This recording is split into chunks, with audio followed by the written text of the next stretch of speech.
In this video, I'm going to try to elucidate a little bit more on what is the meaning of lambda, and in particular, what are the meanings of the first order condition with respect to the state variable in an optimal control problem.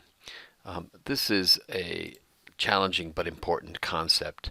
In his classic paper, Dorfman talks about the economic intuition of the first order condition for with respect to the state variable. You'll recall that if you have a Hamiltonian h, which is composed of our benefit function, let's call it u of xt kt, plus the right hand side of the state equation, in this case f of xt, multiplied times our co-state variable lambda, the first order condition with respect to the state variable gives rise to, you take the derivative of the Hamiltonian with respect to your state variable, and you set that equal to minus lambda dot.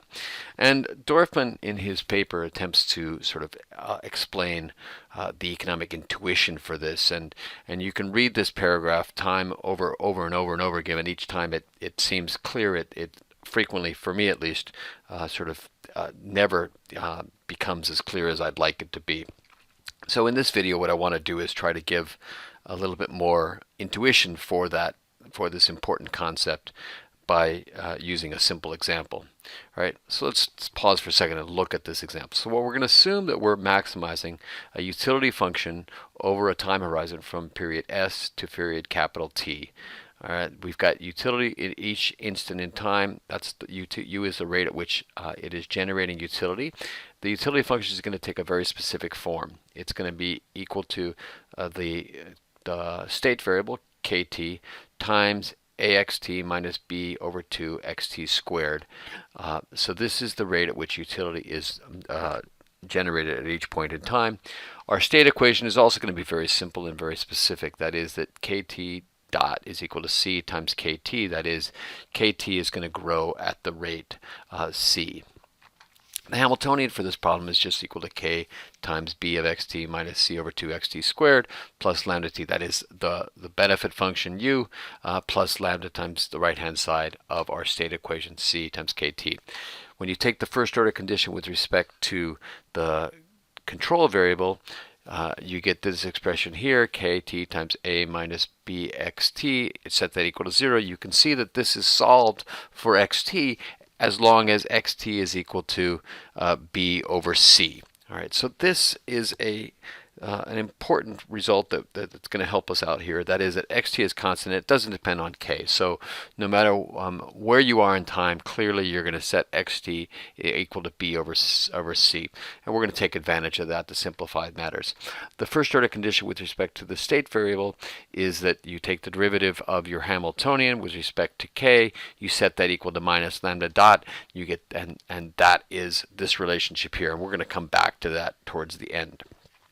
All right, so since xt is constant at a over b, if we let c equal to 0, that's going to mean that k is constant. All right, so that means the value function, that is the value of the objective function evaluated at the optimal choices, is going to simply equal to k times axt squared star plus b times xt star squared. We're going to call all of this u under bar.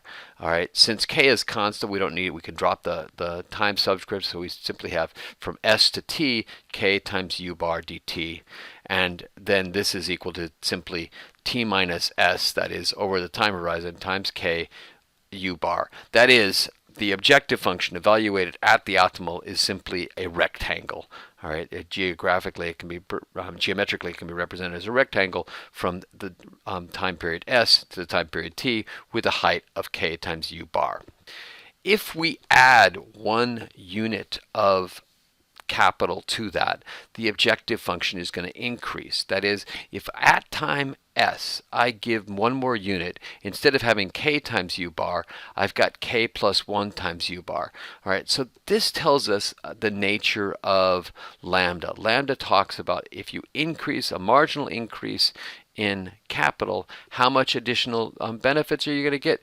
Well, you're going to get dv dks is going to equal lambda s, which is equal to t minus s times u under bar. That's this rectangle here. The red rectangle tells us the value lambda. It captures the increment to the objective function from one additional unit of the capital stock. If we get that value, that additional increment to the capital stock at some later time, let's say S plus delta, then it's going to be, you're going to get less benefit from it because that additional increment doesn't occur at time S, but at a time in the future, so the rectangle is smaller.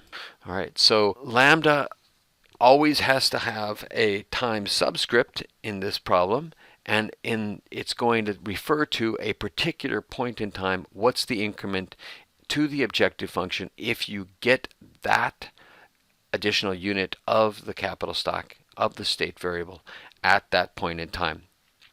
So clearly, lambda s plus delta is smaller than lambda s. Lambda s would be this entire rectangle. Lambda s plus delta is simply the cross-hatched area. So lambda s plus delta minus lambda s is simply equal to minus delta times u bar. That is this area here. If we take that to the limit as delta approaches 0, and we come up with our continuous time derivative, that is a differential equation, and it's simply equal to u underbar. So u underbar tells us the rate at which lambda is decreasing as you move forward in time. As you go further out in time, you get less benefits can be obtained. So lambda declines at the rate at which capital, the state variable, is giving rise to benefits. Okay, lambda declines at the rate at which the state variable is giving rise to benefits. All right, now let's change the problem a little bit by allowing c to be greater than 0, so that now k grows geometrically at the rate c. Our benefit function, the value function rather, is simply now equal to k from the integral from s to t. Now we need to put kt back into the expression, where kt is equal to ks e to the c t minus s. That is, it's going to be growing geometrically. This could also be represented geometrically as simply this green area here that you can see as k is growing over time at the rate c, the area underneath it is going to be equal to the marginal, or equal to the value function. And so the value function is simply equal to ks times the integral from s to t e to the c t minus s times u bar. Okay, so you start at this level and k grows at this rate, and for each unit of k you get u bar unit of benefits. All right, what happens if we increase k by 1 unit? Well, if we do that, then we're going to, instead of getting ks times u bar here, we're going to start 1 unit higher. All right, so that's going to generate more benefits over the entire horizon, right, from that additional unit of the capital stock. Plus, you get the benefits, the additional growth that occurs in k, because you started out not with ks but with ks plus 1. So the capital stock itself will be growing higher, giving rise to additional benefits. As before, we can think about what would happen if we started this not at time s but at time s plus delta.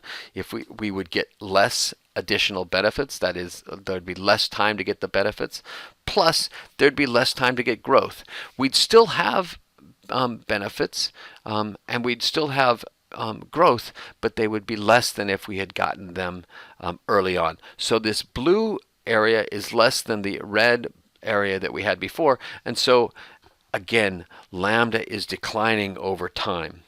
All right, if we take this back to the point where instead of having a big delta we just have s plus 1, we see that the difference is now we're going to have u bar here as the roughly that little rectangle there, plus an additional sliver, this triangle sliver, which is going to indicate the difference between what we would have gotten if we'd got that increment to the capital stock at s instead of at s plus 1.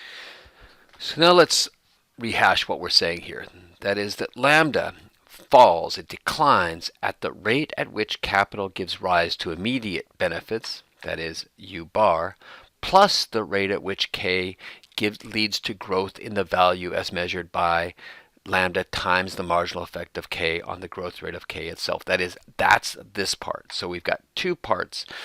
Lambda gets smaller because as we move out in time, we lose out on immediate benefits, plus we lose out on the value that can be obtained from the fact that we've got a little bit more of k itself. Let's look back at our first order conditions now. Remember, this was the first order condition with respect to our choice variable. Here's the first order condition with respect to the state variable. That is minus lambda dot is equal to the derivative of the Hamiltonian with respect to k. That is, we drop k here and we drop k here. That gives us this expression, which we write succinctly as minus lambda dot is equal to u underbar plus lambda c. That's the relationship that's important.